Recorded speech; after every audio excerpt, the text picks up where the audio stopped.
মণিপুর নামে একটি পুরনো গ্রাম ছিল, আর সেই গ্রামে সাহসী রাজু, পণ্ডিত ও মিনা নামে তিনজন বন্ধু বাস করত, এবং গ্রামের শেষ প্রান্তের পুরনো বাঁশঝাড়। অমাবস্যার গভীর রাত, চারপাশ খুটখুটে অন্ধকার, ঝিঝি পোকা ডাকছে। একদিন তিন বন্ধু টর্চ লাইট জ্বালিয়ে গ্রামের সরু মাটির পথ দিয়ে হাঁটছে। দুপাশে ঘন জঙ্গল, সামনেই বিশাল সে পুরনো বাঁশঝাড়। বাতাস বইছে শোঁ শোঁ করে। ভাই রাজু, আর কত দূর যাবি? আমার কিন্তু একদম ভালো লাগছে না। দাদু বলেছিল এই বাঁশঝাড়টা ভালো না, এখানে নাকি রাতে পেতনিরা দোল খায়। ধুর গাধা, একবিংশ শতাব্দীতে এসে পেতনির গল্প করছিস? ওসব দাদুর বানানো গালগল্প। আমরা শুধু ওই দিঘির পাড় থেকে ঘুরে আসব। রাজু, পণ্ডিত কিন্তু ভুল বলছে না। আজ অমাবস্যা, আর দেখছিস না বাতাস কেমন হঠাৎ করে ভারী হয়ে গেল। টর্চটা সাবধানে ধর। ওরে বাবা রে, ওই দেখ, ওই বাঁশঝাড়ের গোড়ায় ওটা কি? তিনজনে একসঙ্গে টর্চের আলো বাঁশঝাড়ের অন্ধকার কোণে। সেখানে মাটির সামান্য ওপরে একটা অদ্ভুত সুন্দর ফুল ফুটে আছে। ফুলটা থেকে নীলচে একটা আভা বেরোচ্ছে। আরে কি দারুণ দেখতে রে ফুলটা! এমন ফুল তো আমি জীবনেও দেখিনি। পদ্ম ফুলের মতো, কিন্তু রংটা ধবধবে সাদা আর মাঝখানটা টকটকে লাল। কিন্তু রাজু, বাঁশঝাড়ের অন্ধকারে শুকনো পাতার ওপর এমন ফুল ফোটে নাকি? আর এর গন্ধটা কেমন যেন পচা মাংসের মতো লাগছে না? রাজু, যাস না। দাদু বলেছিল পেতনিরা নাকি মানুষকে ভোলাতে মায়াবী ফুল হয়ে থাকে। ওটা পেতনি ফুল, ওটা ধরলে সর্বনাশ হবে। তুই থাম তো, এত সুন্দর একটা জিনিস না নিয়ে বাড়ি ফিরবো? কাল সকালে সবাইকে দেখাবো।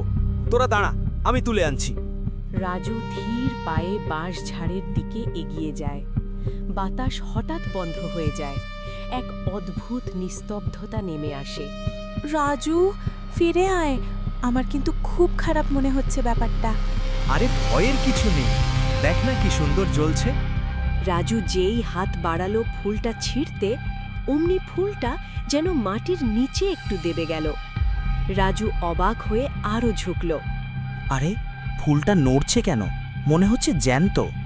হঠাৎ বাঁশঝাড়ের ওপর থেকে একটা খিলখিল হাসির শব্দ ভেসে এলো। হাসিটা এতই তীক্ষ্ণ যে কানে তালা লেগে যাওয়ার মতো। ওটা নিস না, ওটা আমার চুলের ফুল। ছিঁড়লে কিন্তু তোর ঘাড় মটকে দেব। ওরে মারে, ভূত ভূত, পালা রাজু পালা। মিনা, আমার পা নড়ছে না, কে যেন আমার পা মাটির নিচ থেকে টেনে ধরেছে। ফুলটা হঠাৎ করে বড় হতে শুরু করলো। ফুলের পাপড়িগুলো পাল্টে গিয়ে যেন মানুষের হাতের আঙুলের মতো হয়ে গেল। সেই সাদা ফুলটা এবার একটা বিভৎস মরা মানুষের মুখের আকৃতি নিল। রাজু, তোর পকেটে থাকা দিয়াশলাইটা জ্বালা, জলদি জ্বালা। আগুন দেখলে ওরা ভয় পায়। ওটা আমার দিকেই তাকিয়ে আছে, ওটার চোখ দিয়ে রক্ত পড়ছে। আমার ফুল ছুঁতে এসেছিস? আজ তোদের রক্ত দিয়ে এই বাঁশঝাড় লাল করে দেব। বাঁশঝাড়ের বাঁশগুলো কড়কড় শব্দে একে অপরের সাথে বাড়ি খেতে লাগলো। মনে হলো ঝড়ের বেগে কেউ নেমে আসছে নিচে। সরো এখান থেকে। মিনা রাজুকে ধাক্কা দেওয়ার সাথে সাথেই দেশলাইটা জ্বলে উঠল।